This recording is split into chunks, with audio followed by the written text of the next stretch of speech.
कहानी की शुरुआत होती है एक छोटे से गांव गुड़गांवपुर से। ये गांव खास था। यहाँ के लोग जितना मेहनत करते थे उतना ही चाव से नॉनवेज भी खाते थे। पूरे गांव में दो ही ठेले थे जो लोगों की जीभ पर राज करते थे। एक था शामू का ठेला, जहाँ गर्मा गर्म तीखी स्पाइसी चिकन करी और मुलायम रोटियां मिलती थीं। दूसरा था मुकेश का ठेला, जहाँ तंदूरी चिकन और फ्राइड राइस की खुशबू दूर तक फैली रहती थी।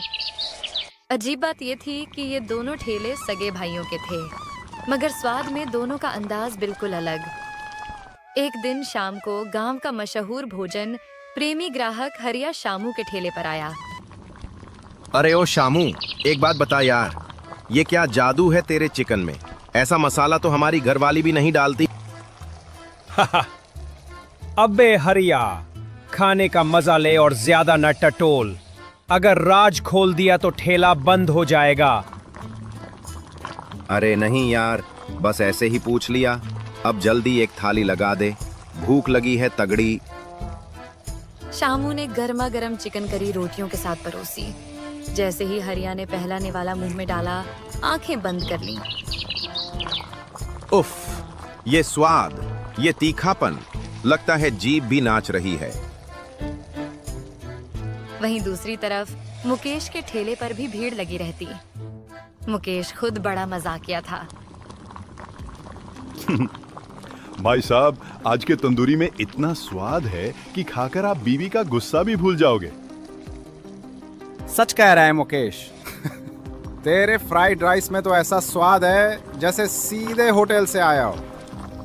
गांव में दोनों भाइयों का ठेला खूब चल रहा था, पर हर रोशनी के पीछे एक परछाई होती है। गांव में एक और शख्स था, रतन। कुछ साल पहले वो भी चिकन का ठेला लगाता था, पर जब से इन दोनों भाइयों ने शुरुआत की थी, उसका धंधा ठप हो गया था। रतन के दिल में जलन थी और जलन से पैदा हुई थी साजिश। एक दिन उसने गांव में अफवाह फैलाई। अरे भाई, सुना क्या? वो शामू और मुकेश सस्ता चिकन लाते हैं बाहर से, पूरा खराब माल, और हमें खिलाते हैं महंगे दामों में। सच में? पर स्वाद तो गजब का होता है। स्वाद से क्या लेना अगर चिकन ही खराब हो तो? ये खबर जैसे जंगल में आग की तरह फैली, मगर शामू और मुकेश ने हार नहीं मानी। उन्होंने फौरन गांव के सरपंच को बुलाया, साथ ही चिकन सप्लायर के बिल, लाइसेंस और सर्टिफिकेट भी दिखाए। देखो सरपंच जी, हम किसी को भी खराब खाना नहीं खिलाते। ये हमारी इज्जत का सवाल है। अगर कोई भी गड़बड़ी मिले तो हम खुद ठेला हटा देंगे। सरपंच ने सब कुछ चेक किया और गांव वालों को समझाया। इन दोनों भाइयों के खाने में कोई खराबी नहीं है। अफवाह फैलाने वाला सजा का हकदार है। गांव वालों ने राहत की सांस ली और रतन की साजिश नाकाम हो गई। चलो भाई, अब दोबारा चिकनकारी और तंदूरी का मजा लिया जाए। गांव फिर से स्वाद की खुशबू में डूब गया, पर यह सिर्फ शुरुआत थी।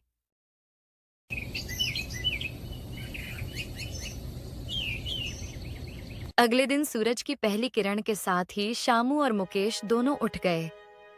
जैसे ही सुबह की हल्की ठंडी हवा ने दरवाजा खटखटाया, दोनों भाइयों ने अपने अपने ठेले की तैयारी शुरू कर दी।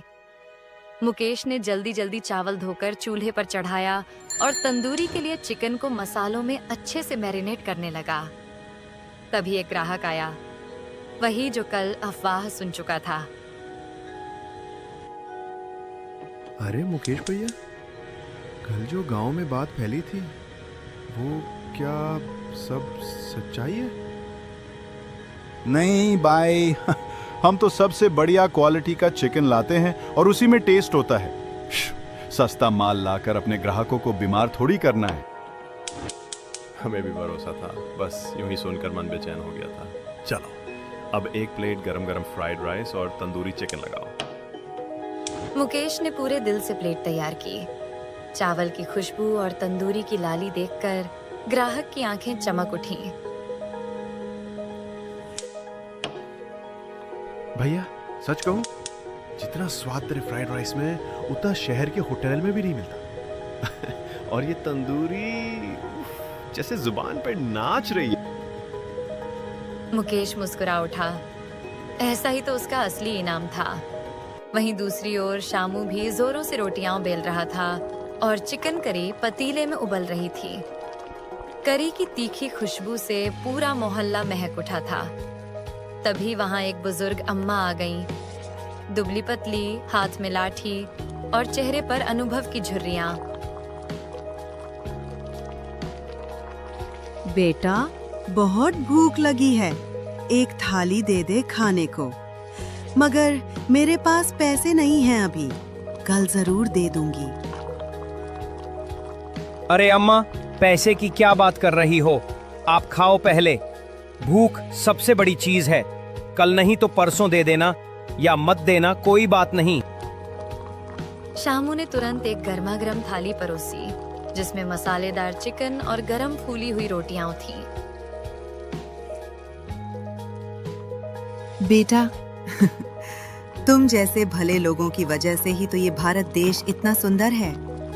भूखों को खाना खिलाना ही सबसे बड़ा धर्म है।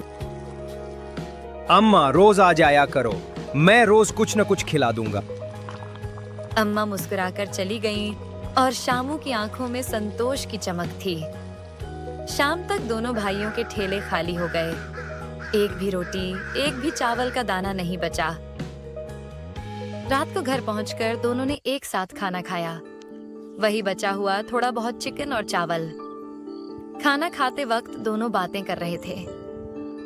भाई, आज भी अफवाहों के बाद लोग हमारे खाने की तारीफ कर रहे थे। हाँ, और आज अम्मा को खाना खिलाकर दिल को जो सुकून मिला वो पैसों से कहीं ज्यादा था। दोनों हंसते हुए एक दूसरे की पीठ थपथपाते हैं और अगली सुबह की योजना बनाते हुए धीरे धीरे नींद की आगोश में चले जाते हैं।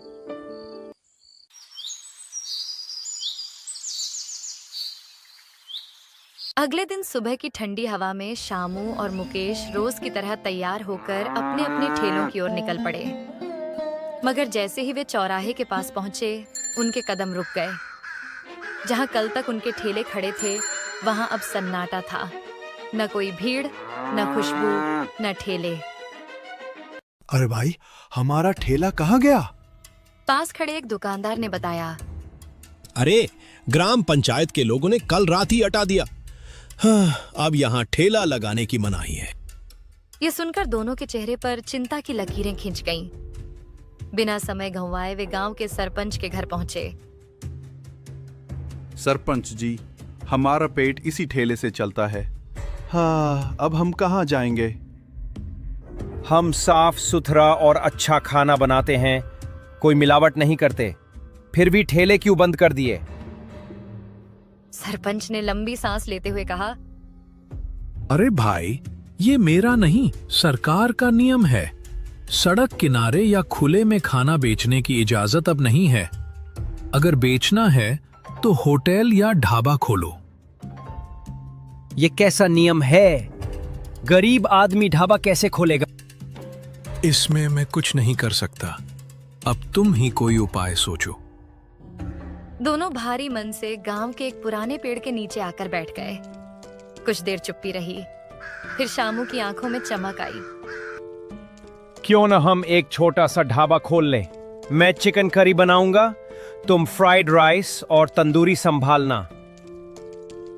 आइडिया तो अच्छा है, लेकिन ढाबा खोलने के लिए पैसे कहाँ से लाएंगे? गांव के सेठ से उधार लेते हैं। उन्हें हमारा खाना बहुत पसंद है, वो जरूर मदद करेंगे। दोनों उसी वक्त गांव के सेठ लालचंद के पास पहुंचे। सेठ जी, हमें ढाबा खोलने के लिए कुछ पैसे चाहिए, 4 महीने में लौटा देंगे। पैसे तो दे दूंगा, लेकिन एक शर्त है, तंदूरी का स्वाद पहले जैसा ही रहना चाहिए। वो तो हमारा वादा है सेठ जी। सेठ ने तुरंत रकम दे दी। दोनों भाइयों के चेहरे पर राहत आ गई। शाम को उन्होंने बैठकर ढाबा के लिए जरूरी चीजों की लिस्ट बनाई। चूल्हा, बर्तन, मसाले, मेज कुर्सियां और सबसे जरूरी एक अच्छी जगह। सौभाग्य से गांव के किनारे पर एक पुराना ढाबा सालों से बंद पड़ा था। मालिक से बात की तो उसने कम किराए पर दे दिया। उस रात घर लौटकर दोनों ने खाना खाया। शामू ने मुस्कुराते हुए कहा, कल से हमारी नई शुरुआत होगी। और ये शुरुआत ठेले से भी ज्यादा सफल होगी। दोनों सो गए, मन में आने वाले कल की मीठी उम्मीदें और ढाबे में उठने वाली खुशबुओं की तस्वीरें लिए। अगली सुबह दोनों भाई शामू और मुकेश नई उम्मीदों के साथ उठे। जल्दी जल्दी नहा धोकर साफ कपड़े पहनकर अपने नए होटल की ओर निकल पड़े। रास्ते में ही वे सोच रहे थे कि आज पहला दिन है, पता नहीं भीड़ आएगी या नहीं। होटल पहुंचते ही दोनों ने कमर कस ली। शामू ने चिकन करी की तैयारी शुरू कर दी। ताज़ा मसाले पीसे, प्याज टमाटर भूनकर उसमें चिकन डाला। मसालों की खुशबू पूरे होटल में फैलने लगी। उधर मुकेश ने कढ़ाई में तेल गरम करके फ्राइड राइस बनाना शुरू कर दिया और जैसे जैसे पकने की महक फैलती, होटल के आसपास लोग रुकने लगे। पहला ग्राहक आया, गांव का ही रामू। अरे भाई, चिकन की तो गजब खुशबू आ रही है। एक प्लेट चिकन करी और रोटियां दे दो। बस 5 मिनट रुक जा रामू, अभी ताजा ताजा परोसता हूँ। 5 मिनट बाद गर्मा गर्म चिकन करी और फूली हुई रोटियां रामू के सामने थीं। रामू ने पहला निवाला लिया और उसकी आंखें चमक उठी। अरे भाइया, मजा आ गया। ये स्वाद, ये तीखापन, बिल्कुल पहले जैसा, बल्कि और भी बढ़िया। धीरे धीरे भीड़ बढ़ने लगी। गांव में जो भी पहले उनके ठेलों पर आता था, अब सब एक ही जगह पर मिलने लगा। होटल के बाहर हंसी मजाक, प्लेटों की खनक और मसालों की खुशबू का माहौल था। शाम तक हालत यह हो गई कि न एक रोटी बची, न एक दाना चावल। बर्तन खाली, ग्राहक खुश और दोनों भाइयों के चेहरे पर संतोष की मुस्कान। रात को घर आकर दोनों बैठ गए। भाई, सच कहूं तो ठेला बंद होना हमारे लिए वरदान बन गया। अब मुनाफा भी ज्यादा है और हम दोनों एक साथ काम भी करते हैं। हाँ, और सबसे बड़ी बात, अब हमारे ग्राहकों को एक ही जगह पर दोनों का स्वाद मिल जाता है। और सेठ जी की शर्त भी पूरी हो रही है, तंदूरी का स्वाद वही पुराना। देख मुकेश, मेहनत और ईमानदारी कभी बेकार नहीं जाती। और भाईचारा सबसे बड़ी ताकत है। गांव में अब उनका होटल चर्चा का विषय था। हर कोई कहता, अगर असली चिकन खाना है तो शामू मुकेश के होटल जाओ। इस तरह दो भाइयों की कहानी जो ठेलों से शुरू हुई और एक होटल पर खत्म हुई, खुशियों, मेहनत और प्यार की मिसाल बन गई। गांव में उनके नाम का मतलब ही बन गया, स्वाद और भरोसा एक छत के नीचे।